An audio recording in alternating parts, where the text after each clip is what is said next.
Picking just the right Halloween costume is no easy trick. Some people pick scary ones, or funny ones, or sometimes a familiar face. Some people even live out their fantasies. It's a person I wouldn't mind being, but somebody that I'm not, rather than have like a monster or something like that. You'd like to be a priest? Not really, but it would shock my friends. The most popular costume this year is former President Nixon. President Reagan is out. One of the most popular costumes for women this year is the can-can dancer. And of course, the old standards are always popular. And what does the costume man wear on Halloween? He goes home and rests. Well, ever since the candy scare back in the late 70s, the adults have gotten involved in Halloween, and now it's the biggest, or second biggest, grossing holiday of the year. If you don't have a costume yet, you'd better hurry. They're disappearing fast. It's a pirate. It's a lady pirate. Why did you choose that? It's because the only thing left. I wanted something fancier like a can-can, but there wasn't nothing left. So. A lot of people say the candy scare of the late 70s influenced more adults to wear Halloween costumes. But I think it's because it's just plain fun. Jackson Cherry, News Center 6.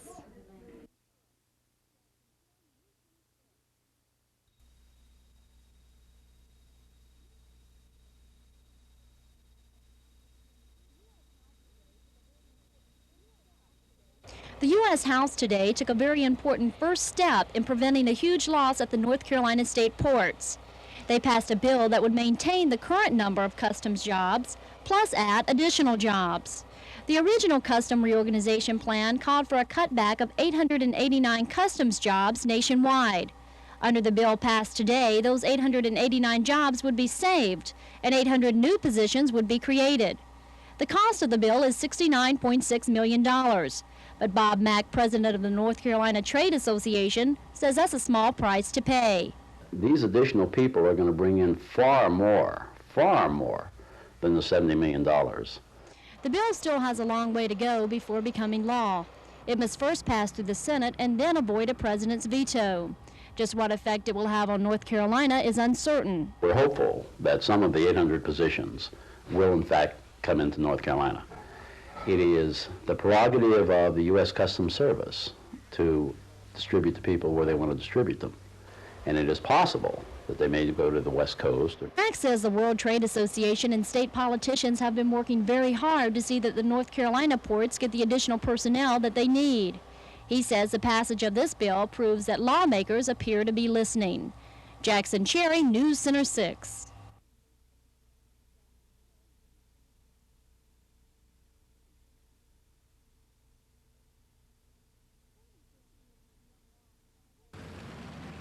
State Insurance Commissioner Jim Long signed that order today allowing North Carolina insurance companies to raise car insurance rates. The order calls for a 10.4 increase in regular rates and a 15.3 increase if you are a high-risk driver. The insurance companies had originally asked for a 20% increase in regular rates and a 21% increase in the high-risk group. Commissioner Long says insurance companies are in financial trouble, not only in North Carolina, but all over the country. He says it's his responsibility to take care of those companies as well as protect you from high rates. But people we talked to said it's hard to believe the insurance companies are in trouble and that they pay enough already. I think if you have no points, then it shouldn't have to be raised at all, you know. I don't think the insurance companies are in trouble. I really don't know, but I know one thing, we're in trouble. You know, with so much insurance. Long says the increased number of cars on the road and the growing cost of car repairs and medical care influenced his decision to grant the increase. Jackson Cherry, News Center 6.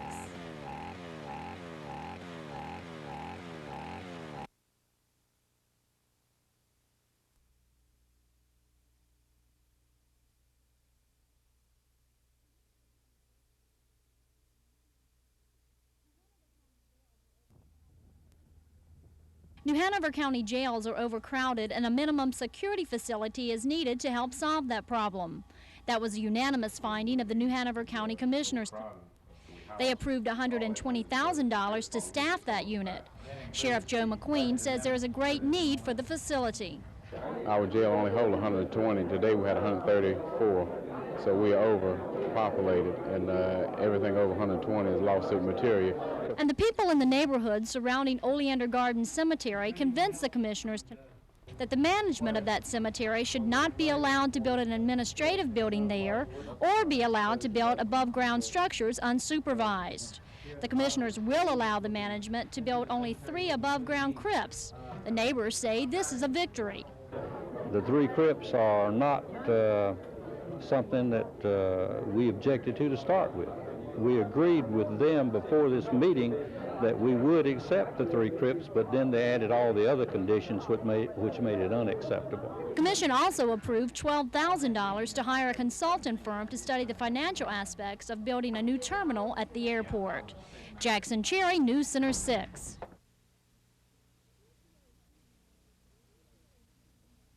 The EPA sued New Hanover County and Waste Industries in 1980. The EPA blamed them for contaminating drinking water in the Flemington community. The county and Waste Industries operated a landfill in Flemington from 1973 to 1979. The EPA claims pollution from that landfill contaminated drinking water, and because the city of Wilmington dumped trash there, they were also named in the lawsuit. The case was scheduled to go to trial, but today U.S. District Court Judge Earl Brett cited a twofold out-of-court settlement. First, the defendants must pay for a comprehensive study that the EPA will conduct. It will cost $500,000. Second, the defendants must clean up whatever the EPA decides based on the results of the study. Flemington residents now have a freshwater drinking supply at the county's expense, but they say they can't forget when their water went bad. Because we was inconvenienced a long time here, having to bring our water from tanks and Greenfield Lakes and anywhere we could get it, you know, while we was going through all that trouble. And all our wells now is polluted, and which we have good water, I guess, now, but still there was a very long time we had inconvenience, and I think they should give us something for our damage. Just how much money it'll take to clean up this landfill is not yet known, but some Flemington residents say this case is far from over. They say they want their day in court and some money for all their trouble. Jackson Cherry, News Center 6.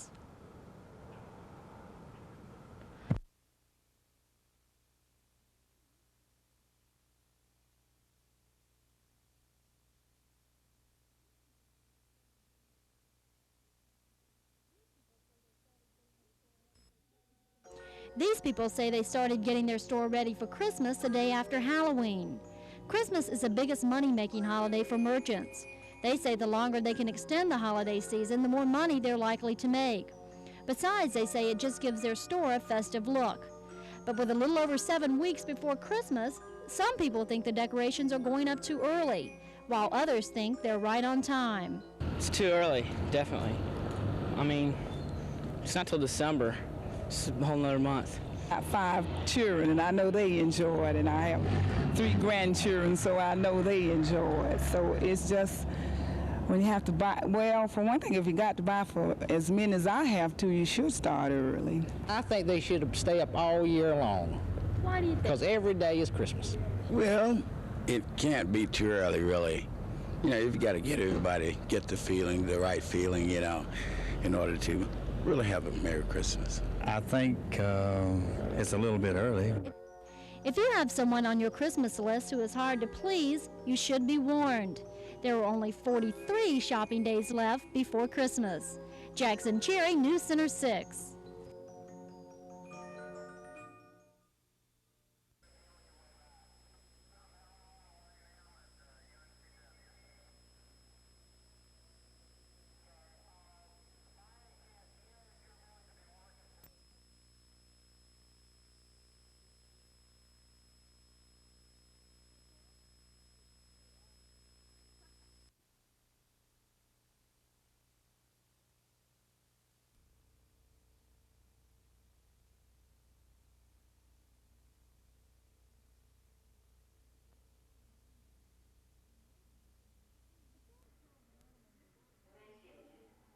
The film's called The Animal Movie, and you may find some of its scenes very difficult to watch.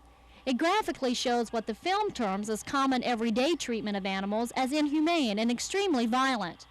For example, The film points out that 26 animals die every minute in the United States in the testing of products such as shampoo, hairsprays, laxatives, and oven cleaners.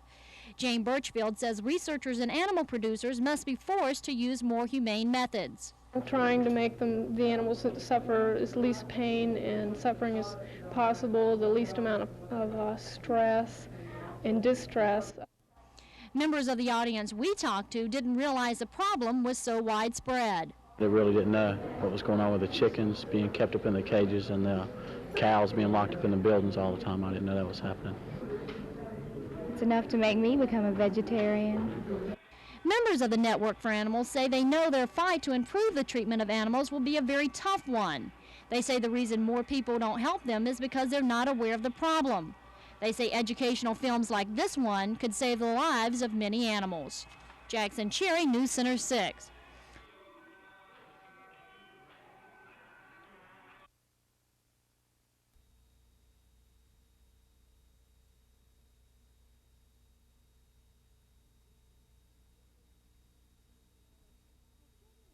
It's easy to know a child. Our children are the state's greatest resource, and we must all band together to protect them. That was the message of the governor's task force as they listened to area folks express the special problems children face in New Hanover County. And we are hearing from all over the state, and the biggest job will be, of course, when we begin to compile what we have heard. And we have picked up, for instance, from a lot of the law enforcement officers across the state that child victimization, child victims, child abuse cases are being reported between 5 and 12 cases a month in most of the jurisdictions. Well, to me, that's just an overwhelming thing to learn. So we do have a problem. It's abroad, across the board, molestation, abuse of family violence. There's some pornography. County Commissioner Jack Dolan was the chairperson of the hearing. He says the only way to win the fight against people who hurt children is for local and state agencies to cooperate. The governor has seen fit to take the lead, create this commission, and the whole purpose of it is to hear from localities such as ourselves what our problems are, what we believe some of the solutions are, and how the state, either through legislation or funding, can help us to solve these problems. The task force will compile the information from public hearings like the one today by September. At that time, they'll make suggestions to the legislature for new laws to help protect our state's children. Jackson Cherry, News Center 6.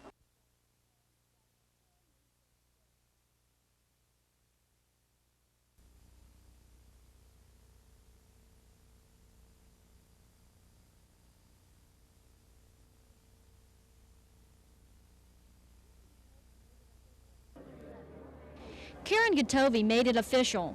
She will not run for the state Senate. She said family obligations influenced her decision. I made the decision several weeks ago that it was not in my or my family's best interest that I run this year. I've got a child still in school, and I have also a new business. State House Representative Alex Hall put to rest any rumors that he might run for that office. He says he'll try to retain his House seat. I plan on running again for the House of Representatives for New Hanover County. So I intend to file when the time comes to file. U.S. Senate hopeful Marvin Blunt took the opportunity to acquaint himself with area Democrats. He says a major obstacle he faces is that his name is unfamiliar with many of the state's voters. I think the people of North Carolina want a fresh face, someone maybe not in the political mainstream. I feel that we fall in that category. It'll take a lot of hard work. I'll have to talk to a lot of people and shake a lot of hands.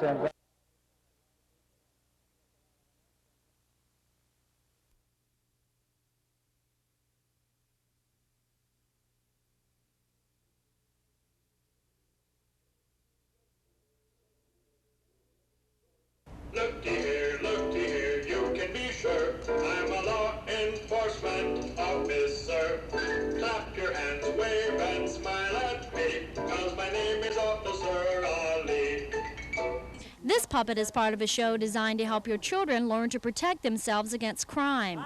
Officers say children can relate to the puppets as friends. Parents, adults, we can talk to children, and most usually they'll listen, but they have a way of forgetting.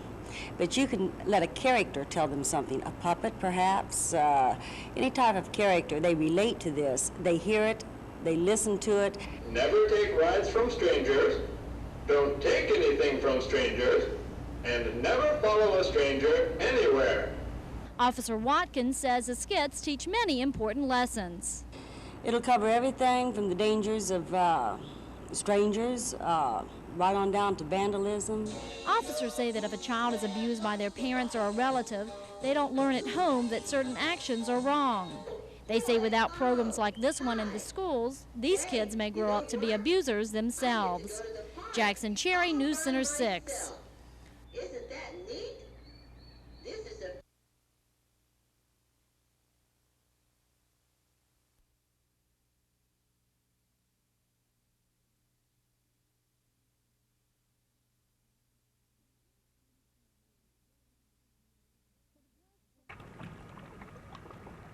For the past 42 years, Bill Rice has made a living from the oysters he harvests from Stump Sound. Bill was up today at dawn, quietly working in his boat and in the waters of Stump Sound like he has done so many days before.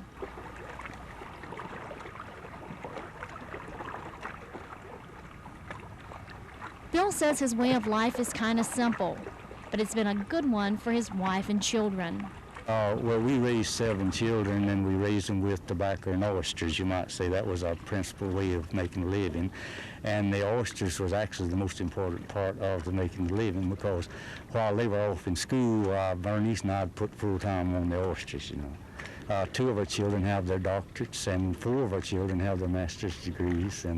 But recently, Bill has become worried about his livelihood.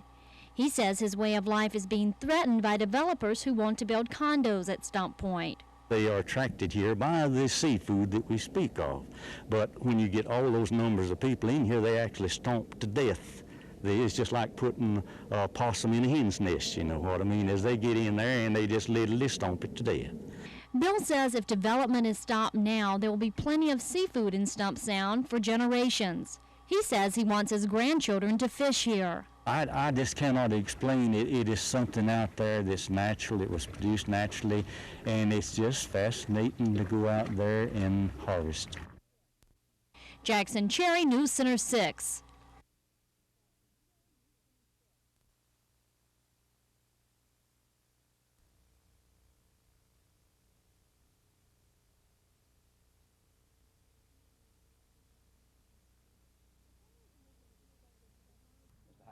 The Planning Commission was expected to decide tonight where they felt the South 17th Street extension should be built, but only 4 of the 7 commission members showed up. The 17th Street extension would connect 17th Street and South College Road. Pine Valley residents are concerned that if the extension is built too close to their neighborhood, that traffic will choke their streets and their children will be at risk. When I built in 1979, and I built my house, 17th Street extension was not in existence. If I wanted to live on a minor thoroughfare, I would have bought on a minor thoroughfare. I didn't buy there. I bought on George Anderson because it was a quiet street. I've had 2 children, I've still got 2 children that are attending Pine Valley School. They ride their bicycles to school. The Planning Commission will eventually make a recommendation to the City Council. The City Council will then have the final say on the issue. Jackson Cherry, News Center 6.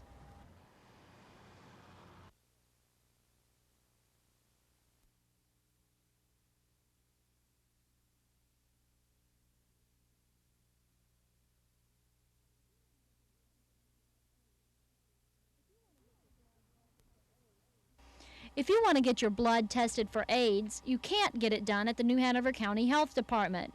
Officials there say they chose not to accept federal funds for 2 reasons. First, because the funds were for 3 months only. The department said by the time they got their special lab set up, all the federal funds would be gone. And second, because the employees were worried about their safety. The syringe that goes into the person being tested for AIDS, if that person has AIDS, then that AIDS virus is on the needle. And there has been a confirmed case of AIDS being transmitted from a needle to a laboratory technician who accidentally stuck herself. Out of the 100 counties in North Carolina, New Hanover is one of 7 to choose not to participate in the program. A spokesman for the Gay and Lesbian Society says it's just plain discrimination. If the disease affected more heterosexuals, they would be testing. But although the county health department refused this round of testing, the federal government extended the program, and county health officials say this time they'll participate. Officials say AIDS testing will begin here by January 1st. They say they'll use the time to set up safety measures so their staff will feel more comfortable. Jackson Cherry, News Center 6.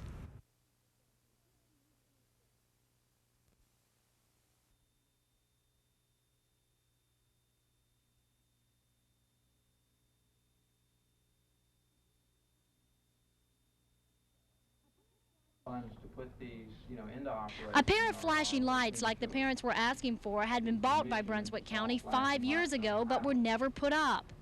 The reason the lights were originally purchased was a child was killed in a similar accident. Those lights are sitting in a bus garage gathering dust. And those, I personally took my record and went up there, picked them up and took them out to the garage. And they're still out there because I have some pictures of them. And I tried to get them put up 5 years ago. Before the lights can be installed, the Department of Transportation must okay it. Love says the reason the lights were never put up is because no one went to the trouble to fill out the paperwork DOT was asking for. Shira Spivey, the mother of Michelle Spivey, who was killed 2 weeks ago, says she can't believe the lights were never put up. I think that's disgraceful. I don't know what happened. They blame it on DOT, but there's no reason for it, none. This time, the parents say they'll keep coming back to the board until they feel their children are safe. Jackson Cherry, News Center 6. And also Ms. Beasley as representative from this.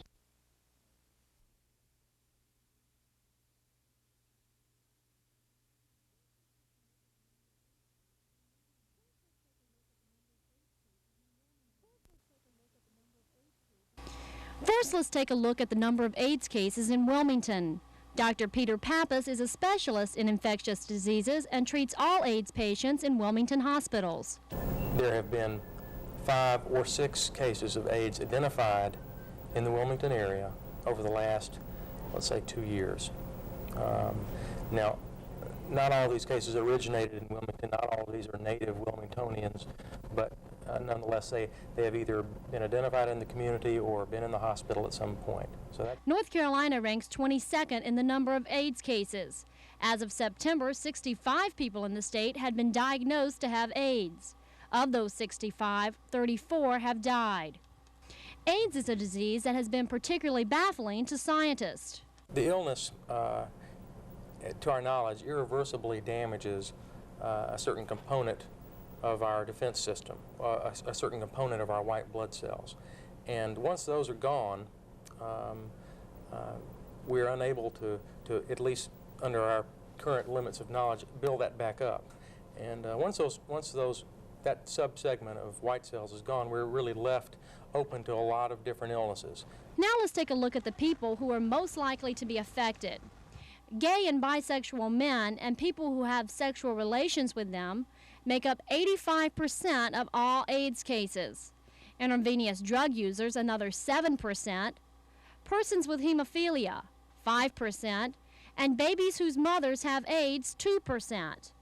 Only 1% of all AIDS cases are in people who say they have none of these risk factors.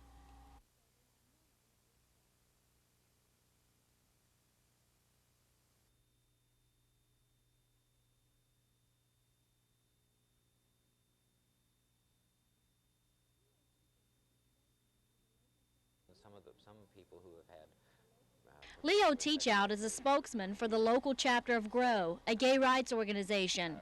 He says his organization is telling gay people to protect themselves. We tell people that safe sex is no sex, but at least you can reduce the risks by taking certain measures and employing certain techniques, by reducing the number of your sexual partners, by knowing your partner better. We strongly discourage anonymous sexual encounters. Teachout says he thinks the sexual practices of gays in the area has changed recently.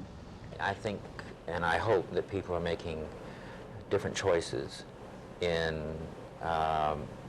probably a little bit more monogamous than they used to be, and even some people who have had promiscuous sexual activities for 20 years are saying, you know, that I've really been lucky so far, I better not push my luck, and they're beginning to settle down with one other person.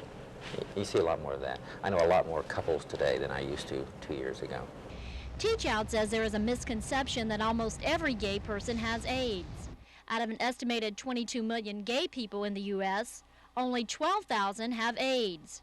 Although only a small number of heterosexuals ever get AIDS, recent research indicates that AIDS has changed their sexual practices as well. There has been a very significant effect, at least in the numbers of sexually transmitted diseases that are presenting to sexually transmitted disease clinics. The number of cases of gonorrhea, of syphilis, of non-gonococcal urethritis, all of those are down in virtually every major VD clinic in the country. And I think what that reflects is a decrease in promiscuity, knowing your partner better, and those sorts of things. So I really think that there has been a change in behavior.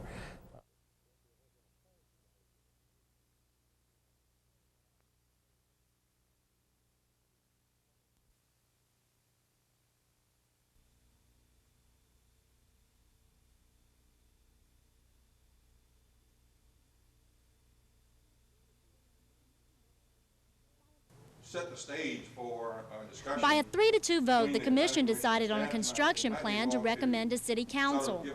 The plan will call for an 800-foot buffer zone between South 17th Street Extension and Pine Valley. The plan also stipulates that no connections will be built into Pine Valley until the South 17th Street and Independence Boulevard extensions are completed. The plan also stipulates that the South 17th Street extension should be a 4-lane highway instead of 2. Commission members Larry Sneeden, Les Edwards, and Dorothy Forbes voted for the plan. Members Gloria Berger and Daniel Retchen voted against. Retchen says he favors a 100-foot buffer zone. I think there are several advantages. Number one, of course, would be the expense factor. To build a shorter road, so naturally it's always best to have the shortest distance between 2 points. And when you have thousands of cars going every day and you have a longer, circuitous route, naturally you're spending more money on gasoline and maintenance and so forth. And frankly, I think this would probably be a better buffer between Pine Valley and the road to have 100 feet, where you would have very little impact there than to have 800 feet and not know what's going to go in there. The plan the commission approved is only a recommendation for the City Council. The City Council will start discussing the issue at their next meeting. Jackson Cherry, News Center 6. For the 17th Street extension alignment.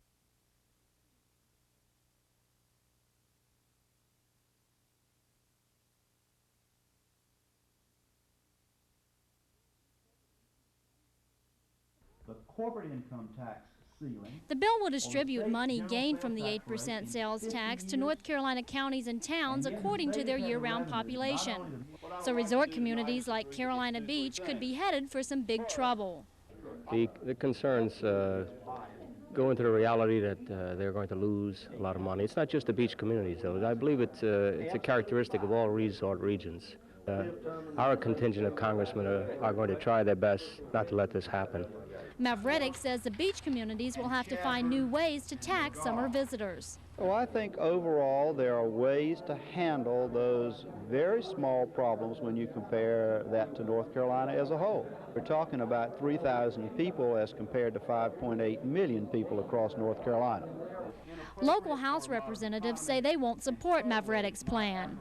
Representing New Hanover County, I certainly could not support the bill as he has proposed it at this time. What the bill is doing is making us all relook at the system of property taxation that everybody complains about all the time. I do not support it in its present form. I do appreciate his taking the time to bring his show on the road to the area which is most severely impacted by the potential change.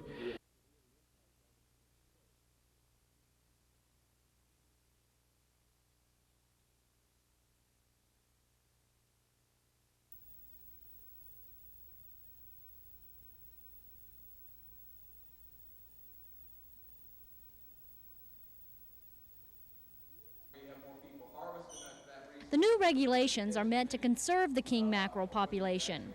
You will simply not be allowed to catch as many fish as before. The new rule limits you to 3 fish per person on a single recreational outing, and also calls for an 18% reduction on commercial fishing. When rules change in the fishing industry, fishermen who depend on a large catch to make a living could be in trouble. It will affect us a lot. We like to fish 2 people per boat. To make a successful day king mackerel fishing, you have to have at least 10 fish. So that leaves us, lack 4 fish per boat. Then you have overcrowding on the boat, trying to catch more fish. It's going to cause a lot of problems. It's not going to be the good old days anymore. King mackerel tournaments are big business. Fishermen say the new rules will take all the sport out. If I'm out there fishing for $10,000 and I have my bag limit on the boat and we catch a 40-pound fish, there's going to be fish going over the side. I mean, they say that's unsportsmanlike, but we're fishing for big money. The new regulations will take effect April 1st. Jackson Cherry, News Center 6.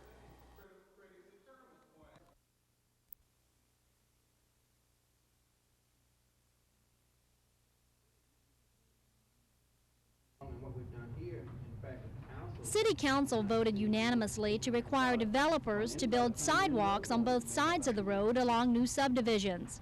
Councilman Robert Shipp says the sidewalks are needed. Well, I think that any development needs sidewalks where people can walk without being endangered in the streets, and I'm for the sidewalk provisions in our. Some members of the Wilmington Historic Commission challenged council on the appointment of Shirley Leonard to their commission.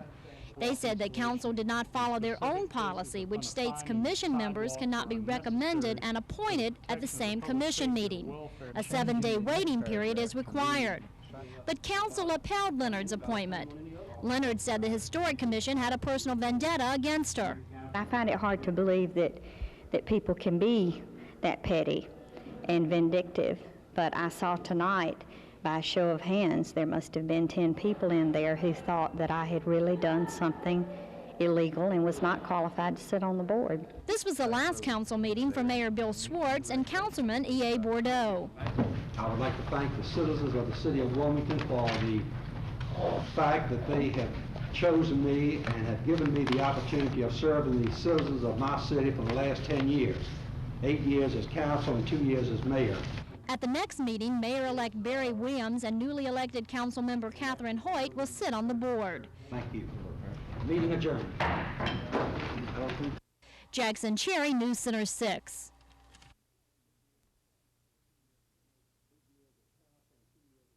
Eight years as council and 2 years as mayor.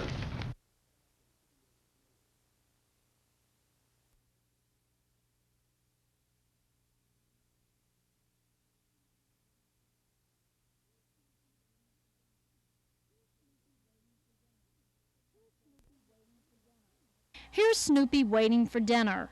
But if you're a regular reader of Peanuts, you're probably used to the special relationship Snoopy has with his feeding dish. Usually the scene ends with Charlie Brown filling Snoopy's plate. But not today. Snoopy will go hungry. This strip, along with others in today's paper, are devoted to the problem of world hunger. 175 cartoonists nationwide combined their efforts to remind us that there are people who will go to bed hungry tonight.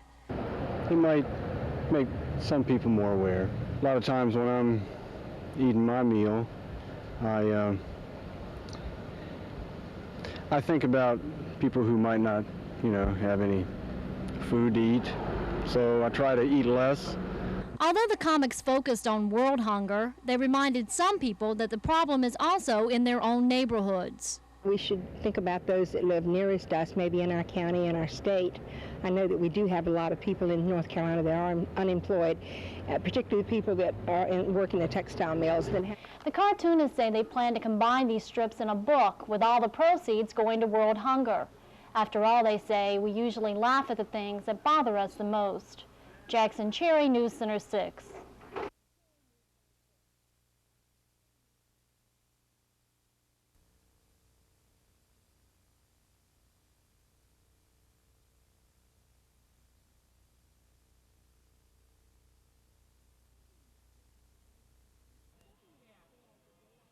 Stepping on the scales a day after Thanksgiving can be a very depressing experience. After all, the average turkey dinner with all the trimmings contains about 8,000 calories. But a lot of area folks decided to do something about those extra pounds. They crowded area health spas, making this one of their busiest days of the year. I think with the holiday, with a few people off and some relatives and stuff down visiting, just a little bit more time for people to come in and work out and relax. A few people feeling guilty about the holidays and maybe that big turkey dinner they had yesterday.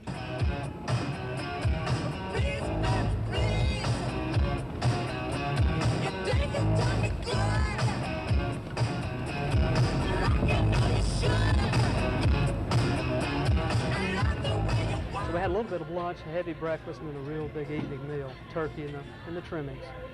So I've gained a lot of weight, so I have to get out and try to work it off again. That's why I'm here, trying to work off that turkey, chicken. I come to exercise because I overeat yesterday.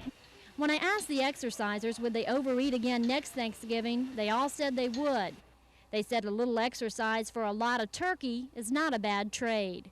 Jackson Cherry, News Center 6.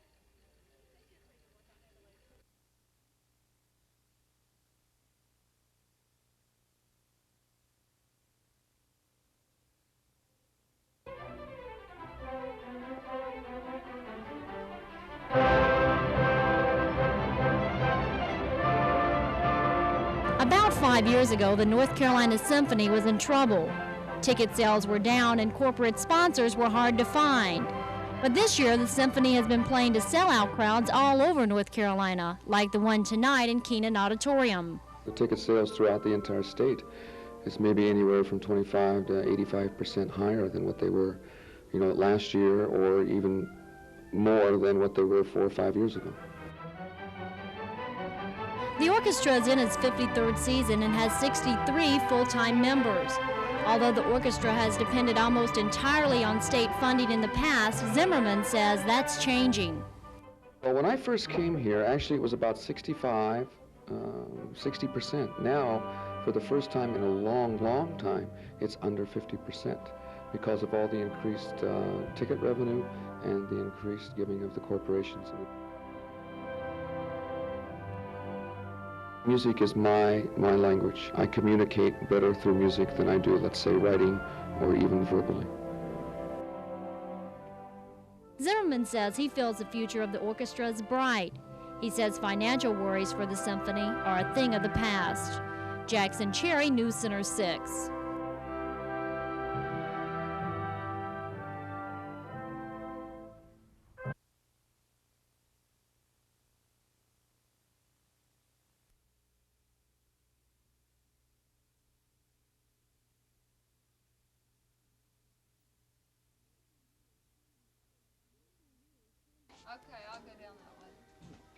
Kerosene heaters can be safe if you use them properly.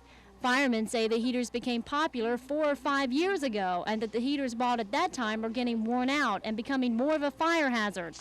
Firemen say it's important to service those heaters as well as your new ones each year. They should be cleaned and serviced once a year in accordance with the owner's manual, and that's where a lot of people is not doing it. And they should properly locate them to where they're away from all combustibles. And they should use the proper fuel and use a container that's never been anything in it but kerosene. Chief Boswell says fires caused by kerosene heaters are becoming more common, like this fire that gutted a utility shed in Wilmington last January. He says the heaters should be used to take the chill out of the air and not as a primary heating source. There are certain places the heaters should not be used. But we don't like them in bedrooms, and we don't like them in nursing homes and places where there's assembly halls and things like this. Chief Boswell adds that when you buy a heater, you should make sure it has the United Laboratories seal of approval. The seal means that it has passed strict fire safety requirements. He says if used wisely, the heaters are a good alternative to more expensive heating sources. Jackson Cherry, News Center 6.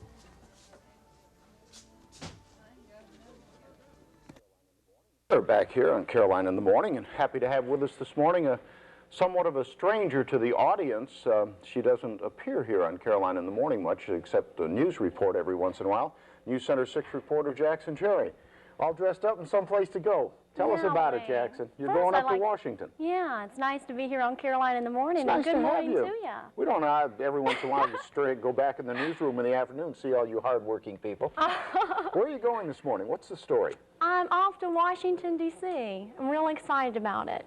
Cheryl Gerganis, one of the area Wilmington child, I guess, is on her way to Washington to visit with the president, and I'm going with her. I'm real excited about it. Good. Why is she going? Special occasion. It must be. Yeah. Cheryl's mom entered Cheryl in a contest in Woman's Day magazine about 2 months ago. The contest is sponsored by the Care Bear Corporation. It was called the Care Bear Care-a-Lot Kids. Care Bear? Yeah, the Care Bear Care-a-Lot Kids. And they received about 70,000 entries. And out of 70,000 entries, Cheryl was chosen one of 5 winners nationwide, so it's a real big honor for Cheryl. So these 5 winners are going to meet with the president? Yeah. Cheryl won a check for $5,000, an 8-foot Care Bear, and lunch with President and Mrs. Reagan. Oh, that's great. How old is she? Cheryl is 7 years old, and what makes, I think, her story a little more special is that she suffers from cerebral palsy. Are you going to be able to have lunch with them, or just do your story and photograph from the outside? Well, I'm not quite sure yet, but I'm sure going to do my best to get up there and get an autograph for you and the rest of the Carolina in the Morning crew. So Ronald Reagan president? Yeah, was it Wayne? Wayne will That'd be be fine if you can do that. Did you have to get some White House clearance and as a be matter checked of out by the Secret Service? I sure did. We've been planning the trip now for about a month. We, as a matter of fact, have been in on this story since Cheryl was a state winner. So as soon as Cheryl won the state and found out that she was a national winner, we were real excited about the story. And so we've been planning it and getting Secret Service clearance since then, calling in with our Social Security numbers and those kinds of things. And you've got it all. Yeah. You're going to leave in a few minutes. On our way out the door, yeah. Good. Yeah. Jackson Cherry, News Center 6. Gives you an idea of some of the lengths that a news department goes through to keep you up to date on the happenings in the TV6 coverage area. Well, we'll see you and Lori when you get back later on this week. Okay, great. Yeah, Wayne. Wonder how we're going to keep them down in Wilmington after they've been to Washington. We'll have to look for that. Jackson Cherry, thanks for dropping in this morning. Thanks a lot. Good, safe trip. Okay, thank you. Watch yourself up there. I'll be back. We're going to look at a cold weather forecast. That's coming up next. Cheryl Gerganis is in Washington, D.C. and is getting ready to have lunch with President and Mrs. Reagan. Cheryl is the 7-year-old Wilmington girl who won a national magazine contest. That contest was designed to honor kids who care about other people. What makes Cheryl's story even more special is that she suffers from cerebral palsy. Jackson Cherry reports. Today was Cheryl's first plane trip. She says she was so excited that she couldn't sleep last night. She says her friends are excited too. They've been asking me if they could go with me. Have they been asking to get the President and Mrs. Reagan's autograph? Yep. What have you told them about that? I said I'll try. The trip will also be exciting for Cheryl's family. I'm looking forward to seeing Washington. I've always been through Washington on the Beltway, but never got down into it. Really meeting, President and Mrs. Reagan. I want to see the Washington Monument and Lincoln Memorial and Washington Zoo. The contest is sponsored by the Care Bear Corporation. Out of 70,000 entries, Cheryl was chosen one of 5 winners nationwide. Cheryl's mom says she didn't even know what the grand prize was when she entered Cheryl in the contest. The most I thought she would win a bear. And I didn't even know, what the rest of the contest the prizes were. I didn't even read it that far down. I enter contests as just a thing to do, a pastime. Cheryl's trip will be a busy one, complete with tours of the city, the White House, and the Capitol. And of course the highlight, lunch with the Reagans. Jackson Cherry, News Center 6. Well, Jackson is traveling to Washington. In fact, she is there with Cheryl and her family, and we'll have an exclusive report on her visit with the president and the rest of her trip as well. Coming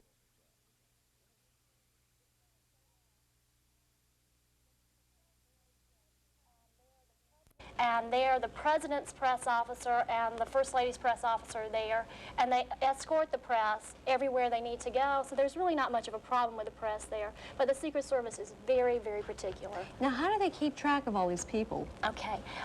There is a designated press area at the White House. There's a press room, and you've seen it on the big press conferences where all the reporters sit. And the reporters do stay in that area. And then there's one special area right in front of the White House, which is called press grass.